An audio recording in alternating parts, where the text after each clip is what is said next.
Ok, boa noite, meus amigos. Uma vez mais convosco, através deste nosso canal da Diocese, canal 49, onde a nossa missa portuguesa, graças a Deus, ainda é transmitida e espero que continue a ser durante muito mais anos, e onde nós, os padres e alguns leigos, passam por aqui para estarmos convosco na vossa casa, através deste programa, Nossa Fé, Nossa Vida, e numa reflexão um bocadinho acerca da liturgia, da missa do domingo, que alguns ainda não participaram, outros já participaram, etc.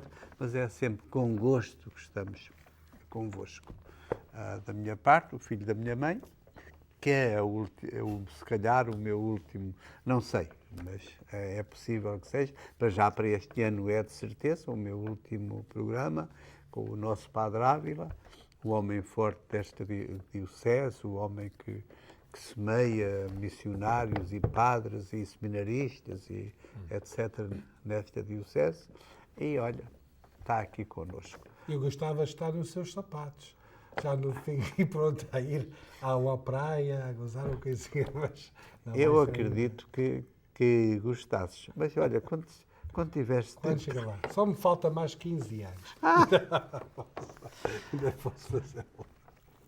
Bem, a brincar, mas o assunto é sério. Vamos à palavra de Deus, ok?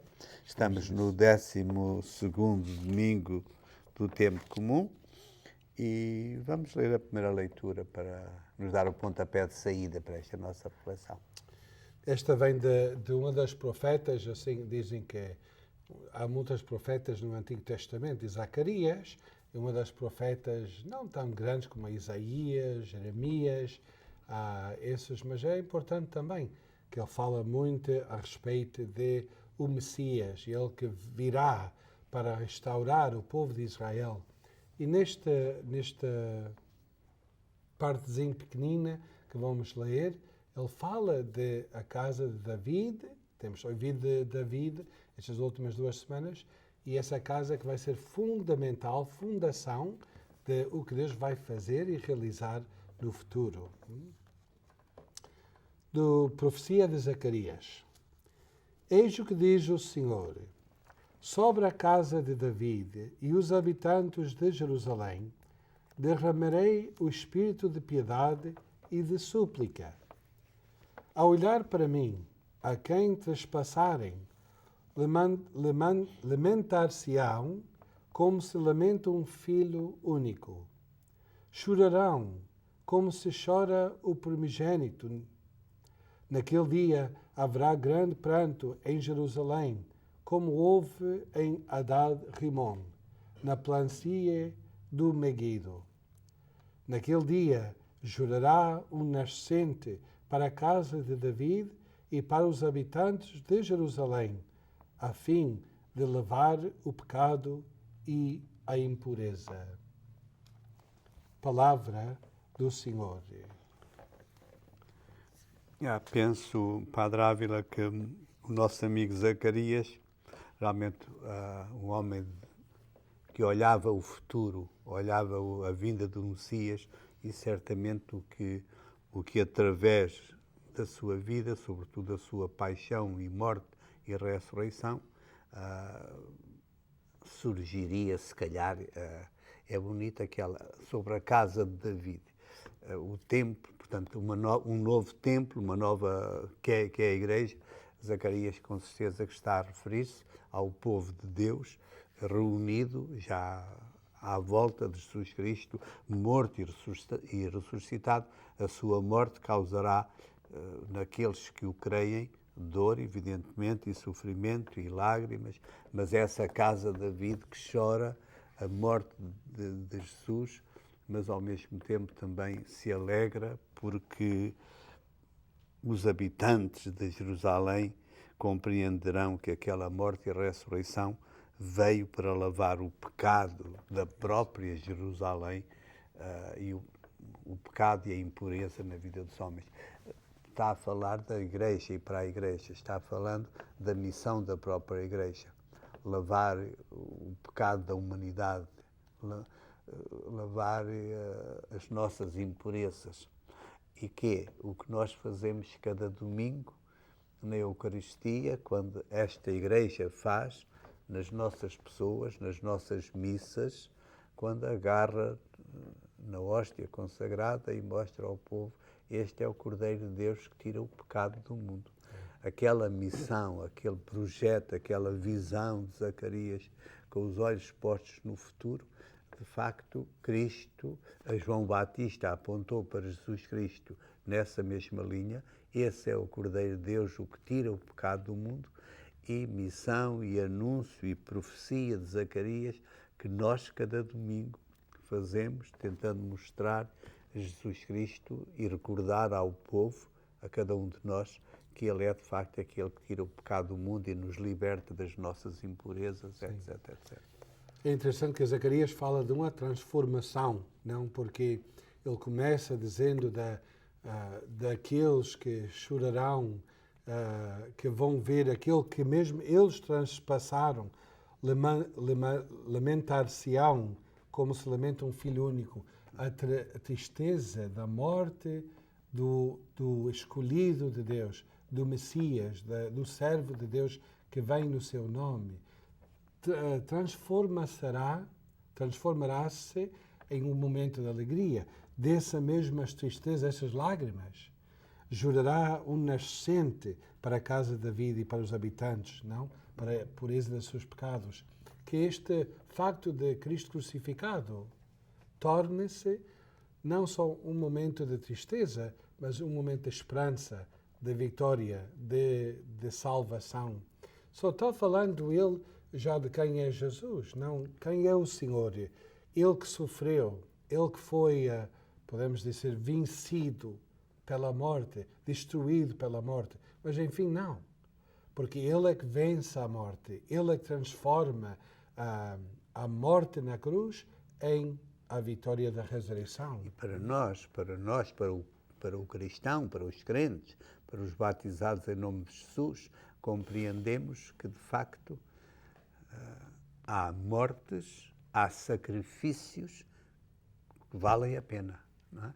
Ante a morte de Jesus Cristo, que faz chorar, que faz lamentar-se, e nós, quando olhamos aquilo que trespassamos com os nossos próprios atos e atitudes, etc., como povo ou como individualmente, mas, pronto, sabemos que, graças a Deus, pela morte de Jesus Cristo, encontramos a nossa própria ressurreição, ou o perdão das nossas faltas, ou a libertação das nossas impurezas, etc, etc. Portanto, essa transformação, e a Bíblia diz que o sofrimento, a morte de Jesus Cristo, é uma morte bendita. Bendito aquele que foi trespassado, bendito aquela...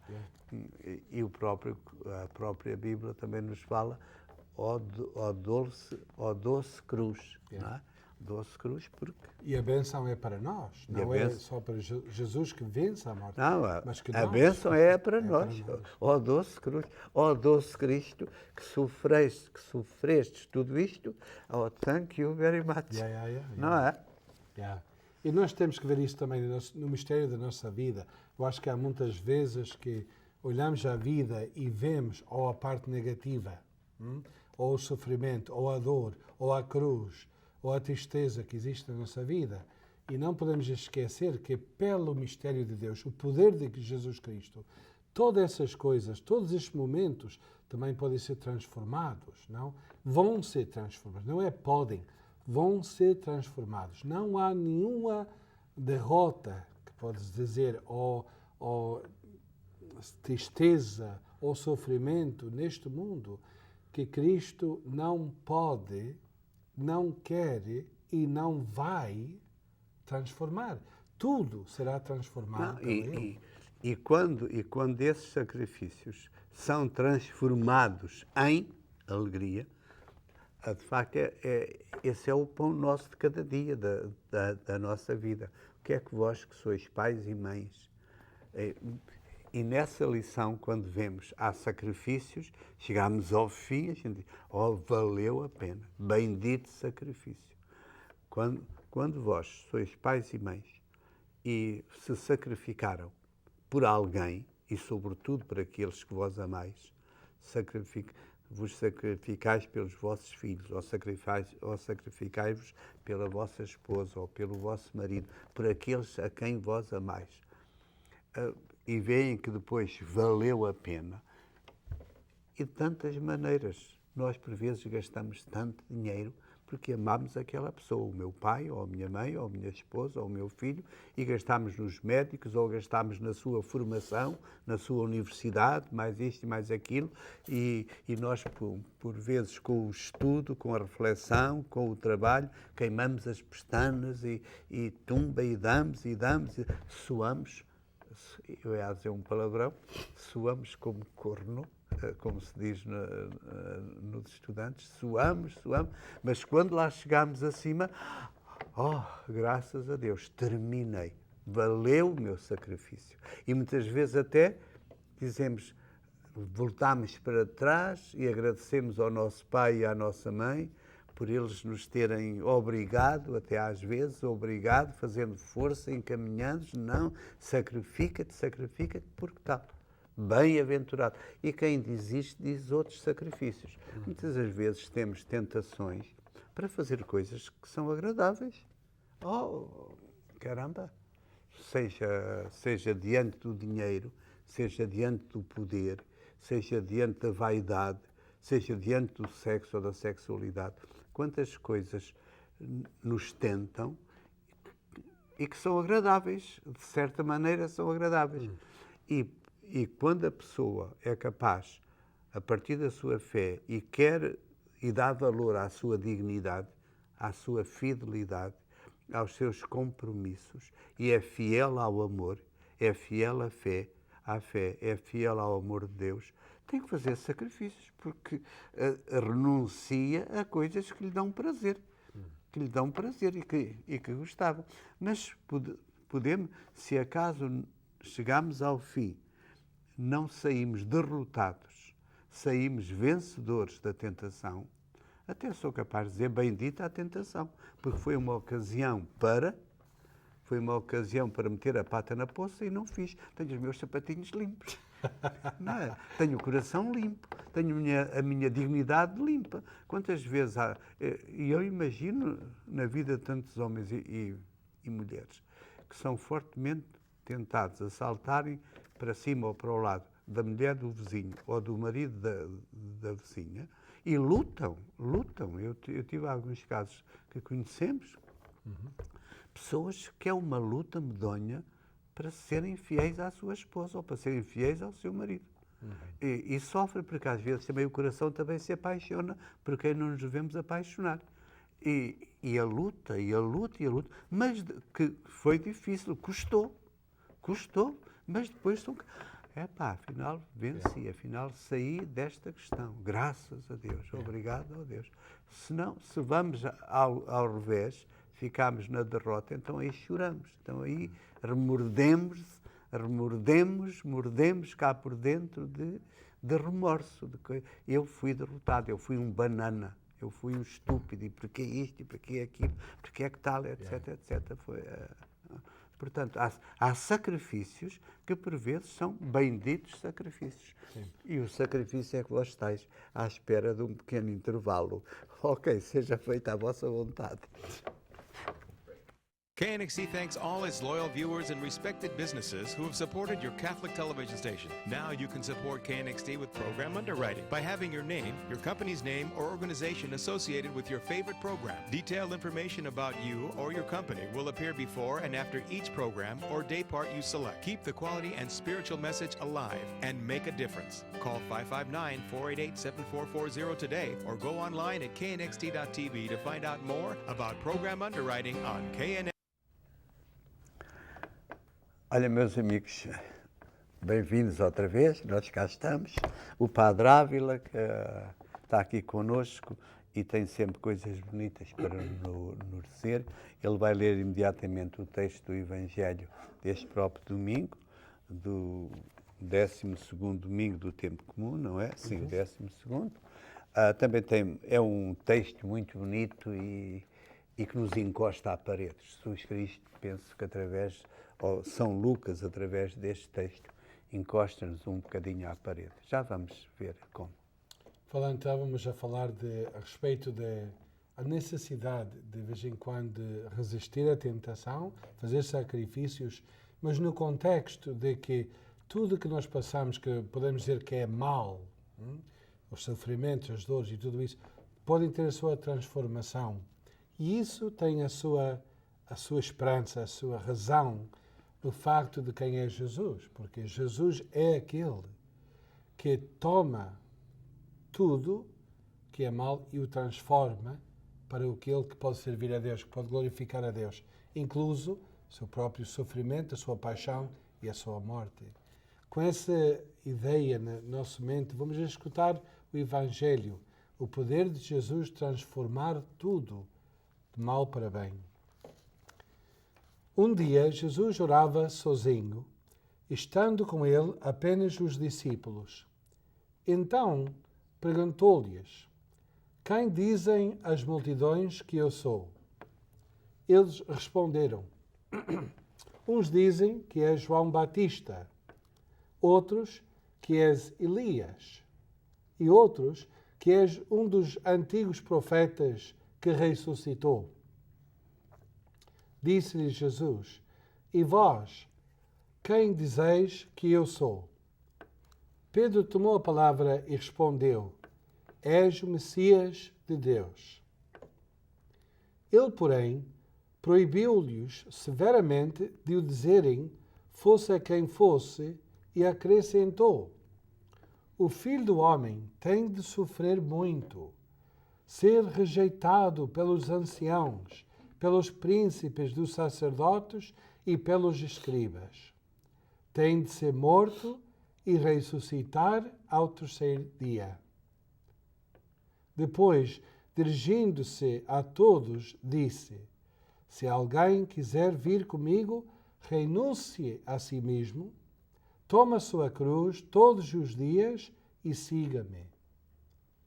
Pois quem quiser salvar a sua vida, há de perdê-la.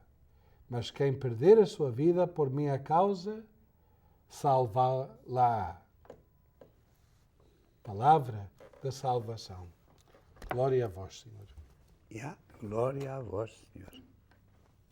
Aquilo que dizia o Padre Ávila antes de começar a leitura, de facto, Cristo é aquele que é capaz de reformar as coisas, reforma a morte em vida, reforma o pecado em alegria pelo perdão, reforma a cruz. Quem quiser salvar a vida, a gente queremos salvar a vida e afinal quê?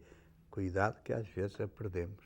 E não poupamos muito a vida, damos o corpo ao manifesto, pagamos com as costas, pagamos com o suor e o sacrifício, pagamos com certas renúncias e afinal quê? Salvamos a vida. Aquilo que aos nossos olhos por vezes é contraditório aos olhos de Deus. A respeito do sofrimento e das coisas e das dores, sempre digo a respeito da morte, e há certas mortes que nós vemos na nossa família, na nossa comunidade, mortes de crianças, mortes de jovens, mortes repentinas, morte de um pai que tem 3, 4 filhos, etc. São coisas incompreensíveis à nossa razão. Incompreensíveis, não se compreende. Mas a mim sempre parece, por detrás destes, e quem diz mortes diz doenças, às vezes vê certas vidas, ou vemos certa pobreza, ou vemos certas coisas, e diz, eipá, com tanto sofrimento. Mas eu sempre penso, por detrás daquele sofrimento, há sempre um grande mistério, que a nossa razão, em termos de razão, não é compreensível. Mas em termos da fé, certamente é compreensível. E sabe Deus a razão, o porquê daquele sofrimento, daquelas coisas. E nós muitas vezes não queremos ver isso, não queremos enfrentar essa verdade. É uma coisinha como São Pedro, pois quando Jesus faz a pergunta, quem dizem que sou eu, não? Quem dizem o povo e quem dizem vocês que sou eu. E São Pedro quer proclamar a parte bonita. Tu és o Messias que vem de Deus, não? Não quer mencionar nada da cruz, não quer mencionar nada do sofrimento.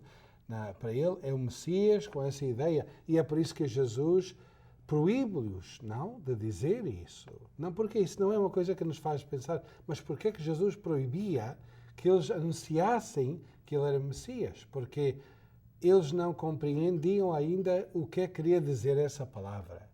Para eles, o Messias era aquele que ia restaurar tudo e fazer de Israel uma grande potência entre as nações, e dar as riquezas e a vitória e destruir os romanos, e essas coisas todas. Eles não viam a totalidade do Messias de quem falava Zacarias, não?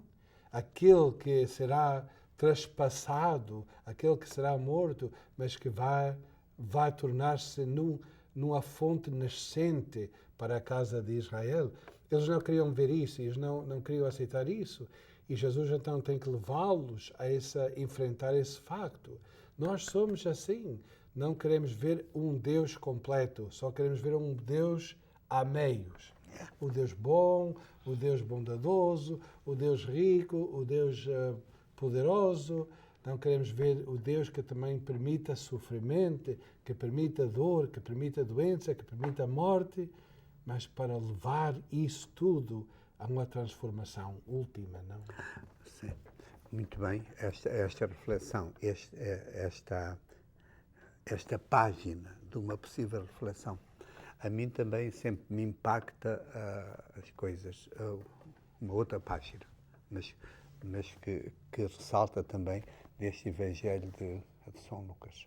Sem desfazer nada esta outra parte de que diz realmente o que eles esperavam e o que lhes convinha era um Messias que restaurasse o reino de Israel, desse pancada naquela gente toda, vencesse tudo e mais alguma coisa, se vingasse, realizasse a vingança, tal.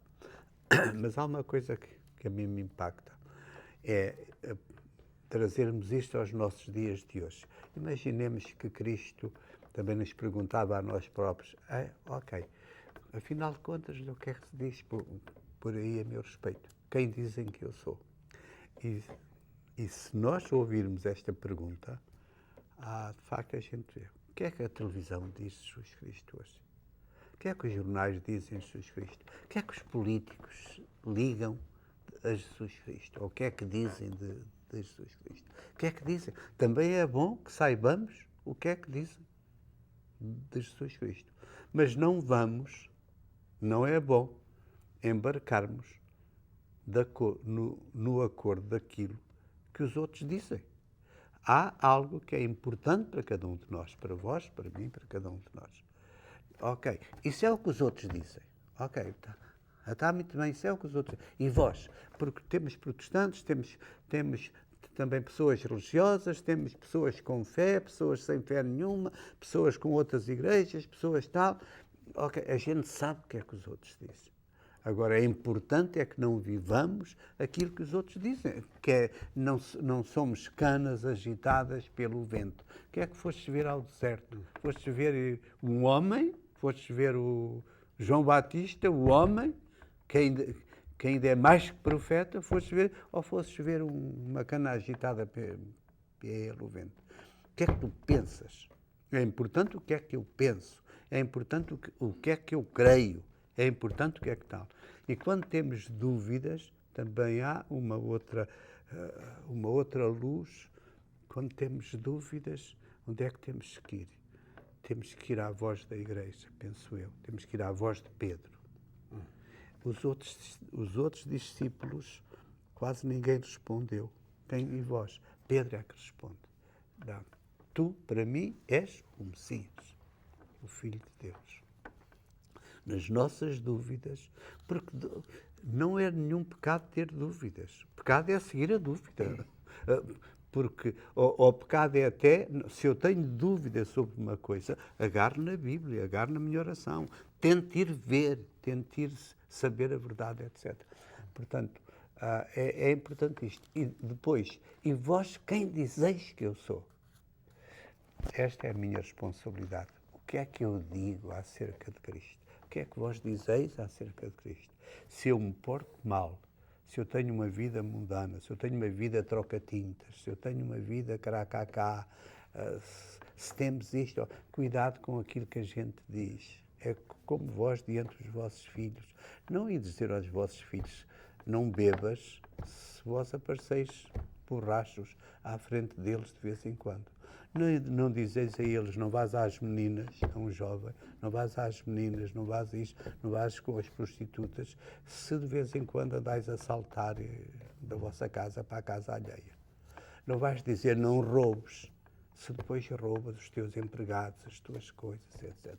Não aconselhas os teus filhos a serem justos, a serem honestos, a serem tal, etc, etc. Portanto, o que é que nós dizemos de Jesus Cristo? O que é que a Igreja diz de Jesus Cristo? O que é que nós cristãos, tanto milhões de homens que nos batizamos, o que é que estamos a dizer de Jesus Cristo? Cuidado que às vezes estamos a dizer pouco. Ou muitas vezes até estamos a dizer algo que Cristo não é. E uma das coisas mais importantes, eu acho que nós temos que proclamar, é que Deus é aquele que nos diz, olha, se queres seguir-me, toma a tua cruz. Não é procurar uma cruz. Toma a cruz que te toca, que te venha na tua vida, e abraçá-la e vai comigo, porque eu vou transformar a vossa cruz, seja o que for, e dar-te uma nova vida. Isso é o Cristo de que nós proclamamos. O Cristo que toma as cruzes deste mundo, as nossas, a minha e a vossa, e as transforma. Não é? Pela cruz, pelo sofrimento, pela fidelidade que dói, damos testemunho, não é? Pela cruz que agarramos cada dia às costas, estamos a dar testemunho. Isso. Sem cruz, não testemunhamos Jesus Cristo. Quero tomar esta oportunidade para dizer, em nome da Diocese, um obrigado ao Padre Marta, porque oficialmente a sua última show aqui connosco vai ser isto. Obrigado, Padre Marta, por todo o seu serviço, o seu sacrifício. Deus acompanha, Deus vai consigo. E vai consigo. Obrigado.